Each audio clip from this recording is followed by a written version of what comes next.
बिस्मिल्लाहिर्रहमानिर्रहीम। अच्छा जी, आज हम इस वीडियो में वोटर लॉगिन के फॉर्म को देखेंगे और उसके कोड को भी देखेंगे। कोड में हम क्या करेंगे और कैसे ये लॉगिन होगा वोटर। और इससे पहले जो चेयरमैन लॉगिन वाला फॉर्म है, वो फॉर्म तो ऑलरेडी हमने बनाए हैं सारे, लेकिन उसकी जो कोडिंग है वो हमारे पास टेस्ट फेज़ वाली ही यूज़ होगी। उसमें कोई चेंज नहीं करना अभी हमने। अगर कुछ चेंज करना है तो वो हम बाद में देखेंगे, जब हम कोडिंग सारी कंप्लीट कर लेंगे। उसके बाद फिर हम चेयरमैन लॉगिन को देखेंगे। जब हमने उसको फंक्शनली रन करना है तो फिर हम उसमें कोई एक आधे कॉलम को चेंज करना होगा हमने। तो कॉलम हमने या तो चेंज करना होगा या उसको हमने रिमूव करना होगा। बस यही उसका होगा। उसका क्या होगा कि वो हम इंटरफेस में भी वो उस कॉलम के लिए जो डेटा हम कलेक्ट कर रहे हैं उसको भी रिमूव कर देंगे। वो टेक्स्ट बॉक्स होगा या वो ड्रॉप डाउन लिस्ट होगी। और उसके बाद क्यूरी में जो हमने कॉलम का नेम यूज़ किया वो कॉलम का नेम भी वहाँ से हम रिमूव कर देंगे। तो वो इतना हमारा उसमें काम होगा। तो इसलिए उसको हम अभी कुछ भी नहीं करेंगे। हम काम करेंगे आज वोटर लॉगिन के फॉर्म पे। तो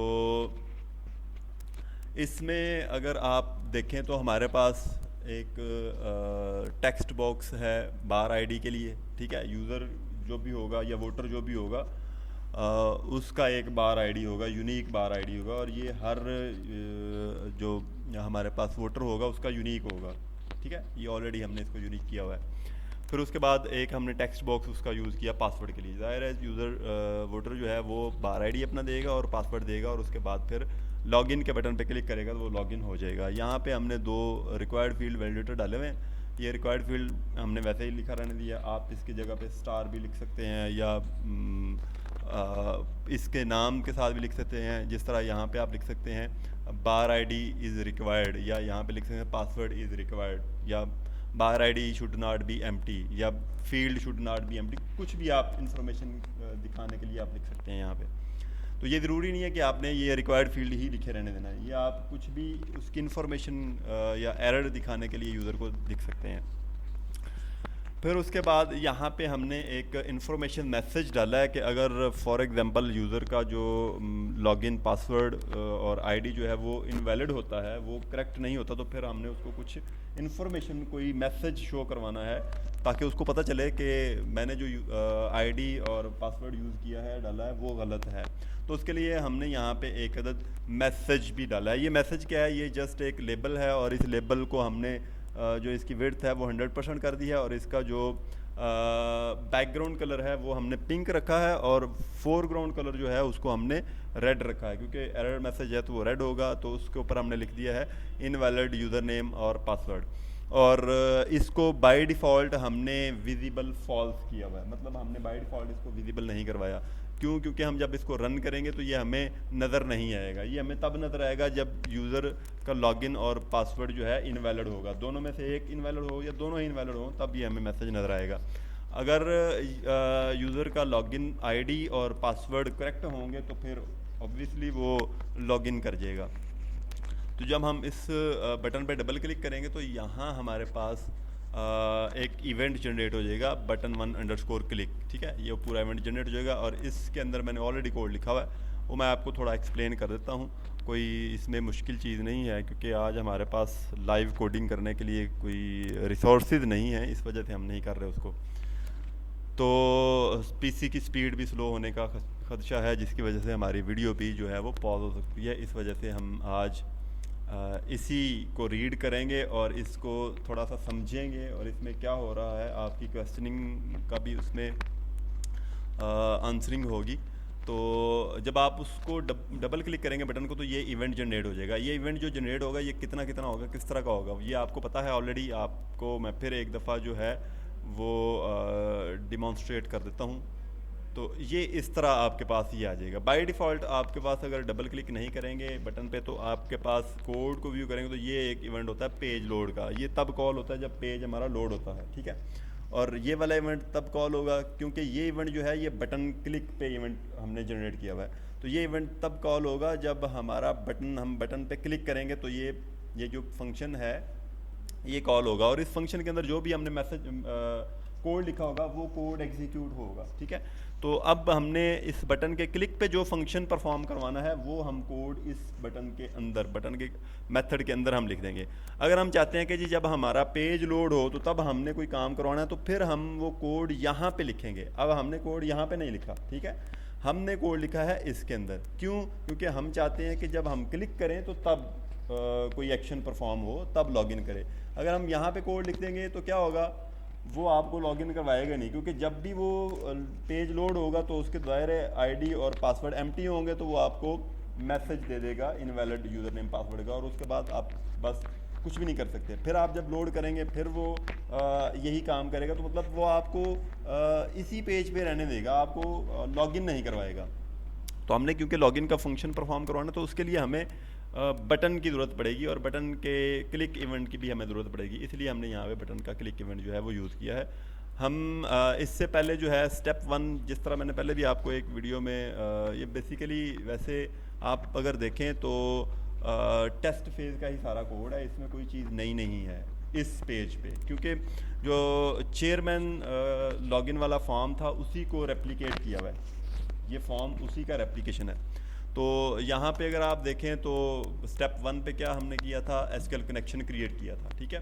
एसक्यूएल कनेक्शन यहाँ पे ये एक क्लास फाइल है एसक्यूएल कनेक्शन की, ठीक है, और ये हमने कनेक्शन उसका एक इवेंट इंस्टेंस या आप समझिए कि ऑब्जेक्ट क्रिएट किया था, ठीक है। और ये उसका कंस्ट्रक्टर है, ठीक है। न्यू के बाद आप उसका कंस्ट्रक्टर कॉल करेंगे तो उसका ऑब्जेक्ट क्रिएट कर लेंगे हम उस क्लास फाइल का, और इस कंस्ट्रक्टर को हमने कनेक्शन स्ट्रिंग पास करनी होती है। जब हम कनेक्शन स्ट्रिंग पास करेंगे तो तब वो उसका जो कनेक्शन है एस्टेब्लिश होगा, कनेक्शन उसका बनेगा। तो कनेक्शन स्ट्रिंग हमने कहाँ पे रखी है, डीबी कनेक्शन के हमारे पास जो फाइल है ये डीबी कनेक्शन की dbconnection.cs C# की हमारे पास एक फ़ाइल है डीबी कनेक्शन की, ये ठीक है।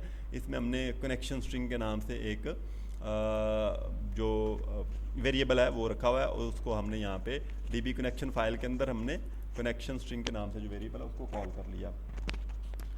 अब हमने क्या किया, अब हमने यहाँ पे क्लिक इवेंट जो है बटन का उसके अंदर हमने ये कोड लिखा। हमने इस कोड में क्या लिखा, हम बारी बारी इसको देखते हैं। स्टेप 2 पे, स्टेप 1 पे तो हमने कनेक्शन क्रिएट किया, ठीक है। स्टेप 2 पे हमने क्या किया, क्यूरी को राइट किया हमने, ठीक है। क्यूरी को राइट हमने क्या किया, हमने करना क्या है, सबसे पहले तो हमें ये पता होना चाहिए कि हमने करना क्या है। क्यूरी राइट हम तब भी कर सकेंगे जब हमें यही पता नहीं होगा कि हमने क्या करना है, हम किस लिए क्यूरी लिखते हैं, तो फिर हमें ये पता ही नहीं होगा कि हमने क्यूरी कौन सी लिखनी है और कैसे लिखनी है, ठीक है। और कौन सा टेबल यूज़ होगा क्यूरी में, कौन से कॉलम्स यूज़ होंगे, तो ये हमें नहीं पता चलेगा। तो अब सबसे पहले आप देखें कि आपने करना क्या है। हमने करना है लॉगिन का काम, हमने लॉगिन करवाना है वोटर को। जब हमने वोटर को लॉगिन करवाना है तो उसके लिए हमें क्यूरी की ज़रूरत पड़ेगी सिलेक्ट की, ठीक है। जब लॉगिन करवाएंगे तो आपको सिलेक्ट की क्यूरी यूज़ करनी पड़ेगी, क्योंकि आप डेटा सिलेक्ट करेंगे उस टेबल से और उसके साथ अगर यूज़र नेम और पासवर्ड मैच होता होगा तो तब आप लॉगिन करवाएंगे, अदरवाइज़ आप उसको लॉगिन नहीं करवाएंगे। तो वो डेटा सिलेक्ट जब आप करना है आपने, तो आपने सिलेक्ट की क्यूरी यूज़ करनी है।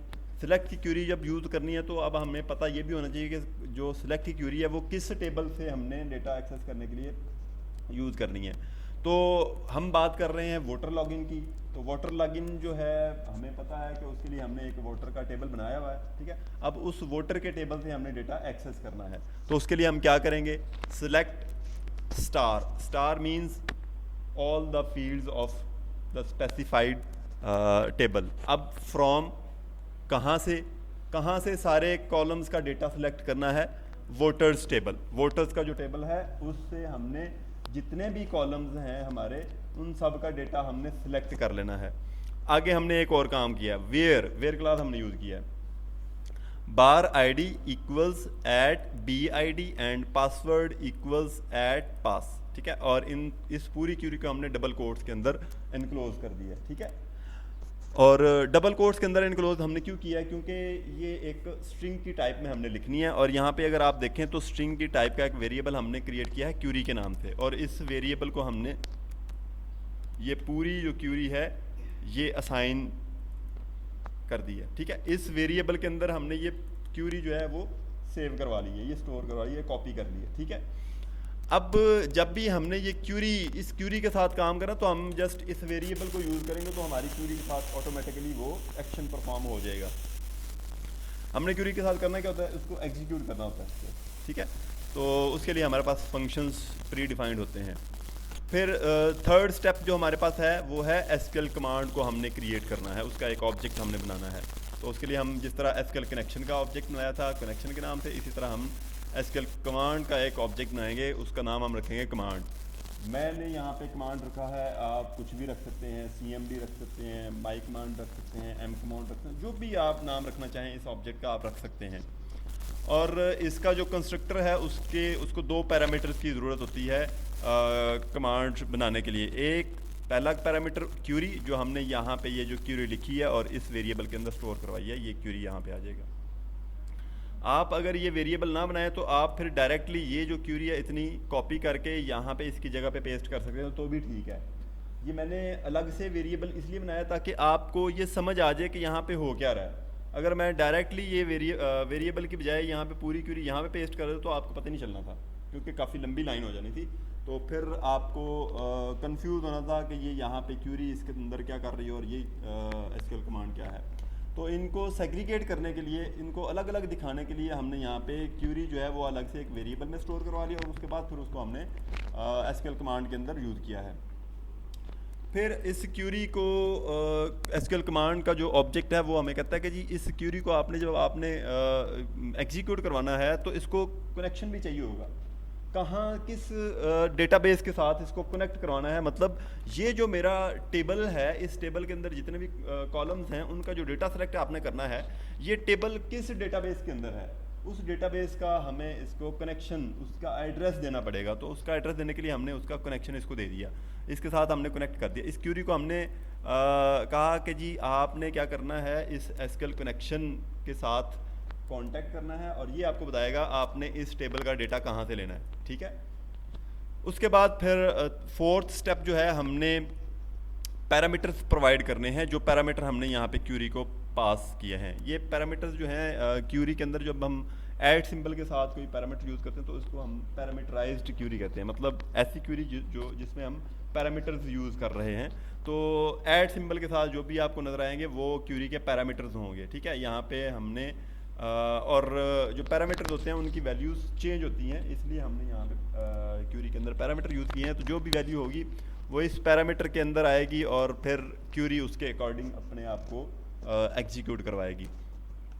तो यही पैरामीटर हमने इसको सप्लाई करने हैं। उसके लिए हमें ये जो कमांड का ऑब्जेक्ट है, एसक्यूएल कमांड का जो ऑब्जेक्ट है, इसको हम यूज़ करेंगे कमांड डॉट पैरामीटर। जो हम डॉट साथ इसके डालेंगे तो पैरामीटर्स का जो प्रॉपर्टी है वो हम सेलेक्ट करेंगे और उस प्रॉपर्टी के अंदर हमें यहाँ पे देखें ऐड विद वैल्यू का एक फंक्शन मिलेगा। इस फंक्शन को 2 पैरामीटर्स हम देंगे। पहला तो जो क्यूरी का पैरामीटर नेम है जो क्यूरी में हमने यूज़ किया है, यहाँ पे देखें BID, तो यहाँ पे भी वही @BID उसी तरह लिखना है जिस तरह यहाँ पे लिखा हुआ है। फिर बार ID डॉट टेक्स्ट, ये बार ID डॉट टेक्स्ट क्या है, यहाँ पे हमारे पास जो ये टेक्स्ट बॉक्स है इसका नाम है बार ID और इसका नाम है पासवर्ड। तो यहाँ पे अगर आप देखें तो बार ID डॉट टेक्स्ट, तो बार ID टेक्स्ट बॉक्स में जो कुछ भी टेक्स्ट लिखा होगा यूज़र ने या वोटर ने वो हम एक्सेस करके तो इस वेरिएबल को दे देंगे। अब ये वेरिएबल जो है वही डेटा जो एक्सेस किया होगा इंटरफेस से वो यहाँ पे प्रोवाइड कर देगा, ठीक है। और उसके बाद नेक्स्ट लाइन पे हमने पासवर्ड जो यहाँ पे ऐड पास के नाम से वेरिएबल एक पास करवाया हुआ है उसको हम यहाँ पे जो टेक्स्ट बॉक्स है पासवर्ड के नाम से उससे टेक्स्ट लेके तो इसमें सेव करवा देंगे और ये फिर मज़ीद क्यूरी के अंदर जहाँ पे यूज़ हुआ है वहाँ पे अपनी वैल्यू को रिफ्लेक्ट करवाएगा। और नेक्स्ट फिर तो ये यहाँ तक हमने इसके क्यूरी के सारे लवाजमात जो थे वो हमने पूरे कर दिए, ठीक है। उसकी जितनी भी रिक्वायरमेंट्स थी, उसके पैरामीटर्स थे, जो भी था हमने वो यहाँ पे उसको दे दिया। अब बारी आती है कनेक्शन को ओपन करने की और क्यूरी को एग्जीक्यूट करने की। जब आपने क्यूरी को एग्जीक्यूट करना तो उससे पहले आपको कनेक्शन ओपन करना पड़ेगा। अगर कनेक्शन ओपन नहीं है तो आप उसको कनेक्शन को ओपन करेंगे, अगर ओपन है तो फिर तो ठीक है, फिर कोई इशू नहीं है। लेकिन नॉर्मली कनेक्शन हमारे पास ओपन नहीं होता तो हम उसको ओपन करते हैं। तो स्टेप 5 हमने क्या लिखा है, open the connection for query execution. तो क्योंकि मैंने क्यूरी को एग्जीक्यूट करवाना है, क्यूरी लिख लिया हमने, तो उसको एग्जीक्यूट करवाने से पहले हमने कनेक्शन को ओपन करना है। तो उसके लिए हम क्या करेंगे, कनेक्शन, ये जो ऊपर हमने कनेक्शन ऑब्जेक्ट क्रिएट किया था इसी को हम यूज़ करेंगे, कनेक्शन डॉट ओपन। तो यहाँ पे ओपन जो है कैपिटल ओ से स्टार्ट हो रहा है, ठीक है। कुछ लोग ये करते हैं कि स्मॉल ओ लिखते जाते हैं और वो एरर आता जाता है और उनको बस इग्नोर कर देते हैं और बाद में वो सर ये तो चल नहीं रहा। तो चलेगा कैसे, जब आप उसके एरर्स रिमूव साथ साथ नहीं करेंगे, साथ साथ एरर्स रिमूव करें तो फिर आपको कोई इशू नहीं आएगा। जब आप एरर सारे इकट्ठे होते जाएंगे तो फिर आपको समझ नहीं आएगी कौन सा एरर कहाँ पे आ रहा है, ठीक है। तो उसके बाद कनेक्शन ओपन करने के बाद हमने क्यूरी को एग्जीक्यूट करना है। तो क्यूरी को एग्जीक्यूट करने के लिए हम एक और ऑब्जेक्ट बनाएंगे एसक्यूएल डेटा अडेप्टर का, ठीक है। एसक्यूएल डेटा अडेप्टर का हम ऑब्जेक्ट बनाएंगे और इसका नाम हमने रखा रीडर, रीडर है, एसक्यूएल डेटा रीडर, ठीक है। एसक्यूएल डेटा रीडर का जो ऑब्जेक्ट है हमारा उसका नाम हमने रखा रीडर। और इस ऑब्जेक्ट के अंदर हम इस रीडर के अंदर हम डेटा स्टोर करवाएंगे जो हम एग्जीक्यूट करके क्यूरी को तो रिसीव करेंगे, ठीक है। तो उसके लिए हम क्या करेंगे, कमांड जो हमने ये वाली बनाई थी और इसको हमने पैरामीटर्स पास किए थे और इसको क्यूरी पास की थी, इसको कनेक्शन पास किया था, ये सारा कुछ लेके इस कमांड को अब हमने क्या करना है, एग्जीक्यूट करवाना है। इस कमांड को हमने यहाँ पे यूज़ किया, कमांड डॉट एग्जीक्यूट रीडर। तो जब आप इस कमांड को लिखेंगे साथ डॉट डालेंगे तो इसके आगे काफ़ी सारे फंक्शंस आपको मिलेंगे। उसमें से आपको एग्जीक्यूट रीडर का एक फंक्शन जो है वो आपको यूज़ करना पड़ेगा। इसके अलावा आपको एग्जीक्यूट नॉन क्यूरी का फंक्शन भी पता है आपको, वो इंसर्ट अपडेट और डिलीट के क्यूरीज के साथ यूज़ होता है। तो वो फंक्शन भी आपको यहाँ पे मिलेगा, लेकिन आपने वो फंक्शन यूज़ नहीं करना क्योंकि उसका फ़ायदा ही कोई नहीं होगा, वो आपकी इस क्यूरी के साथ काम ही नहीं करेगा। तो इस सिलेक्ट की क्यूरी आपने जब भी यूज़ करनी है तो आप एग्जीक्यूट रीडर का फंक्शन यूज़ करेंगे, ठीक है, समझ आ गई है। और उससे पहले आप एसक्यूएल डेटा रीडर का ऑब्जेक्ट बनाएंगे और उस रीडर के ऑब्जेक्ट के अंदर आप ये फंक्शन कॉल करेंगे। तो ये फंक्शन जो है ये हमें यहाँ पे, अगर आप इसके ऊपर थोड़ी सी कर्सर रखें तो यहाँ पे इस बॉक्स के ऊपर पहले नंबर पे जो पहली लाइन है उसका पहला ही जो आपको वर्ड बता रहा है वो लिखा हुआ है एसक्यूएल डेटा रीडर। मतलब ये क्या कर रहा है, ये हमें ऐसा एक जो डेटा प्रोवाइड कर रहा है जिसकी टाइप एसक्यूएल डेटा रीडर है, इसीलिए हमने यहाँ पे एसक्यूएल डेटा रीडर टाइप का एक रीडर ऑब्जेक्ट क्रिएट किया है, या एक रीडर के नेम का वेरिएबल हमने क्रिएट किया है जिसकी टाइप एसक्यूएल डेटा रीडर है, ठीक है। अब हमने क्या करना है, अब इसके अंदर इस रीडर के अंदर एक टेबल की फॉर्म में डेटा हमारे पास आ गया है, ठीक है। वो टेबल की फॉर्म में कहाँ से आया है, इस टेबल से। मतलब इसके टेबल के अंदर जो डेटा है वो सारा हमने इस टेबल के अंदर ले लिया है। कौन सा डेटा लिया है, जिसका बार आईडी उस बार आईडी के इक्वल है जो यूज़र ने प्रोवाइड किया है और उसका पासवर्ड उसके इक्वल है जो यूज़र ने प्रोवाइड किया है। तो वो एक रो हो या दो रोज हो या तीन, जितनी भी रोज होंगी जिनके साथ वो मैच करेगा वो उतनी ही रोज इसके अंदर एक टेबल की फॉर्म में आ जाएंगी। कॉलम्स और रोज की फॉर्म में डेटा हमारे पास यहाँ पे इस रीडर के अंदर स्टोर हो जाएगा। अब हमने क्या करना है, अब हमने इस रीडर के अंदर डेटा को रीड करना है और अपनी पसंद का डेटा निकालना है और उसको हमने मैनिपुलेट करना है। उसके साथ जो भी हमने एक्शन परफॉर्म करने हैं वो हम यहाँ पे करेंगे। तो उसके लिए हम क्या करेंगे, यहाँ पे हमने एक इफ़ स्टेटमेंट यूज़ की, इफ़ रीडर डॉट रीड। अगर इस रीडर के अंदर डेटा मौजूद है रीड करने के लिए तो फिर ये इफ़ स्टेटमेंट हम अप्लाई करेंगे। फिर इफ़ स्टेटमेंट के अंदर जो भी काम है हम करेंगे। अगर इसके अंदर डेटा रीड करने के लिए नहीं है, डेटा रीड करने के लिए कब नहीं होगा, जब यूज़र नेम और बार आईडी और पासवर्ड या इन दोनों में से या एक इनमें से डेटाबेस में अवेलेबल नहीं होगा। तो फिर क्या होगा, फिर जाहिर है ये इफ़ स्टेटमेंट जो है, ये इसकी जो इफ़ स्टेटमेंट की कंडीशन जो है वो फॉल्स हो जाएगी। जब फॉल्स होगी तो फिर यहाँ पे एल्स स्टेटमेंट हमने यूज़ किया, तो एल्स वाला जो पोर्शन है ये एग्जीक्यूट होगा। जब ये एग्जीक्यूट होगा तो यहाँ पे हमने क्या कहा है, label underscore message dot visible equals true. तो यहाँ पे हमने उस मैसेज को ट्रू करवा दिया है, विजिबल। तो जब ये एल्स वाला पोर्शन एग्जीक्यूट होगा तो हमारा जो वहाँ पे मैसेज नज़र आ रहा होता है, ये वाला जो मैसेज है ये हमें डिस्प्ले होगा। अभी मैं इसको एग्जीक्यूट इसलिए नहीं कर रहा, रन इसलिए नहीं कर रहा क्योंकि जो हमारी रिकॉर्डिंग है वो डिस्टर्ब हो जाएगी, वो रिकॉर्डिंग भी रुक जाएगी और हमारा पीसी भी हेल्ड हो जाएगा। ये इतने पावर का नहीं है कि इसमें दो चीज़ें चलाएं हम। तो इसलिए आप इसको जो है ख़ुद से रन करेंगे, ख़ुद से आप इसको कोड करेंगे तो फिर आपको पता चलेगा। तो अब बात आ गई यहाँ पे, ठीक है। जब अगर डेटा इसमें अवेलेबल है तो फिर क्या होगा, तो फिर हमने यहाँ पे कुछ सेशंस क्रिएट किए हैं। सेशंस क्रिएट करने के बाद हमने एक रीडायरेक्शन भी करवाई है पेज की। तो सबसे पहले तो हम ये देखने हैं सेशन हमने कौन सा क्रिएट किया। एक हमने सेशन क्रिएट किया है VID के नाम से, ठीक है। सेशन का कैपिटल है और यहाँ पे अंडरलाइन या एरर कोई नहीं आ रहा। जब आप स्मॉल एस से शुरू करेंगे ना तो फिर अंडरलाइन या एरर आएगा आपके पास। सेशन और यहाँ पे हमारे पास स्क्वायर ब्रैकेट्स हैं, ठीक है।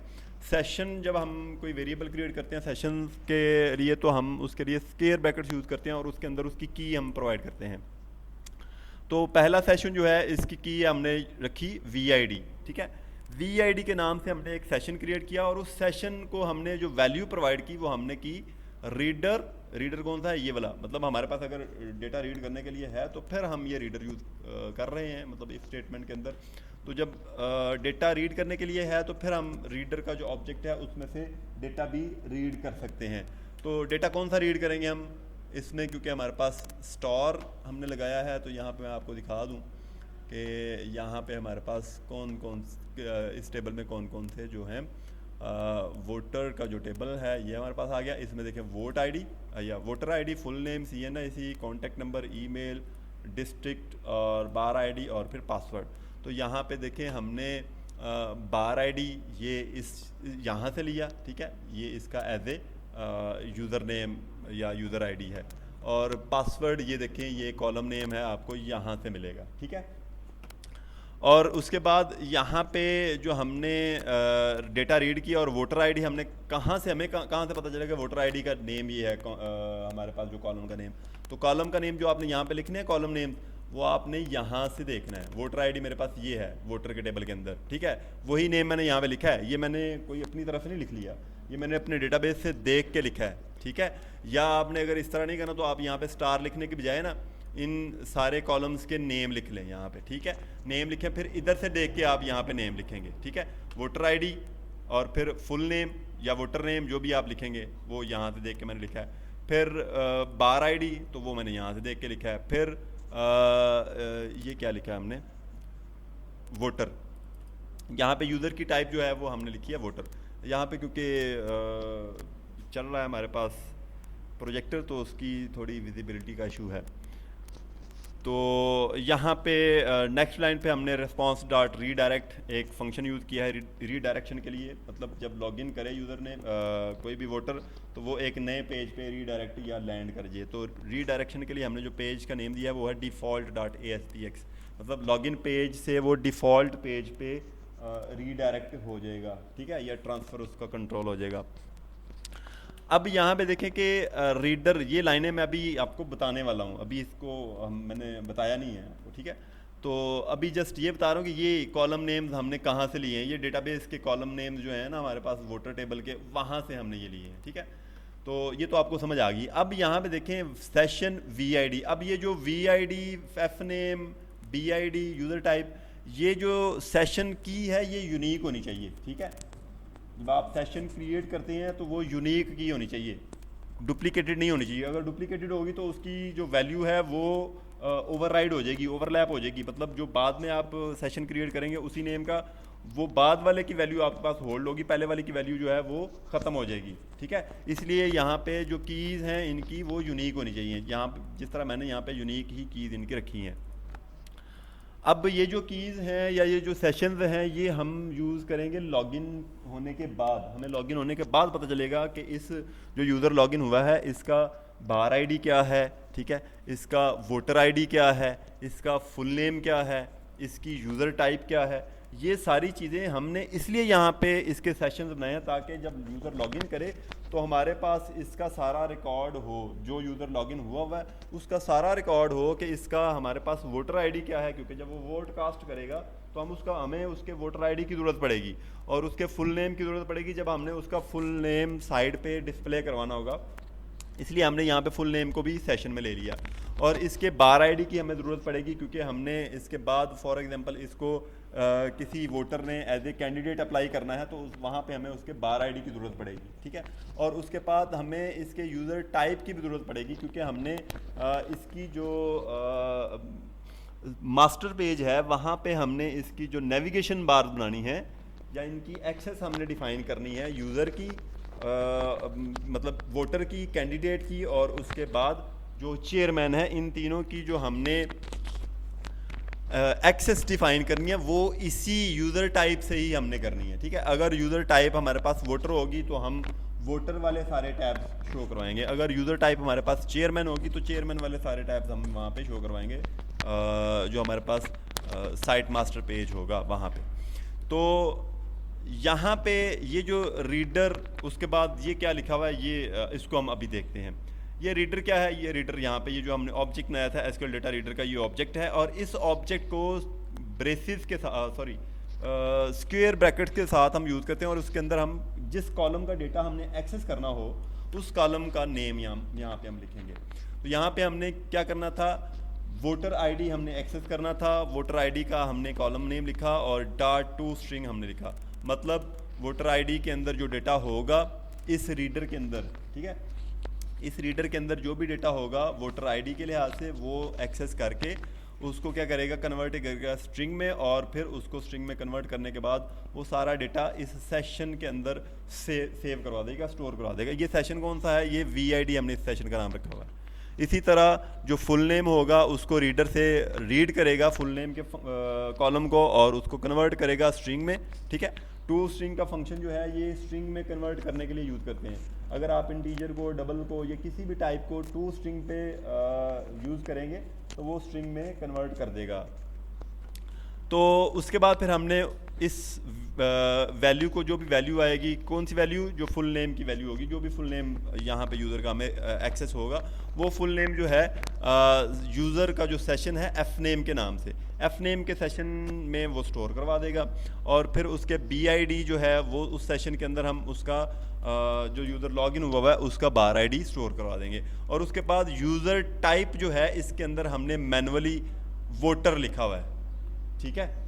इसके अंदर हमने मैनुअली वोटर क्यों लिखा है, क्योंकि हमें पता है कि ये वोटर का लॉगिन है, तो हम यहाँ पे मैनुअली लिख देंगे कि ये वोटर जो है वो लॉगिन हो रहा है। तो हमें इससे पता चल जाएगा जब हम यूज़र टाइप को एक्सेस करेंगे तो अगर तो वोटर लॉगिन हुआ होगा तो हमें यहाँ पे वोटर मिलेगा, और अगर चेयरमैन लॉगिन हुआ होगा तो हमने चेयरमैन लॉगिन में यहाँ पे चेयरमैन लिखा होगा, ठीक है, या एडमिन लिखा होगा, वो भी अभी मैं आपको कंपेयर करवा देता हूँ।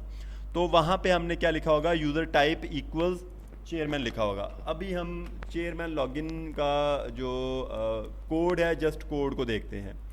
तो यहाँ पे अगर आप देखें तो इसमें भी सेम वही चीज़ें हैं, ठीक है। यहाँ पे चेयरमैन का CID है, चेयरमैन ID, और एफ नेम उसी तरह फर्स्ट नेम है, ठीक है। और देखें यहाँ पे चेयरमैन में भी एफ नेम है और ये चेंज है, और यहाँ पे यूज़र टाइप है, यूज़र टाइप में हमने क्या लिखा है,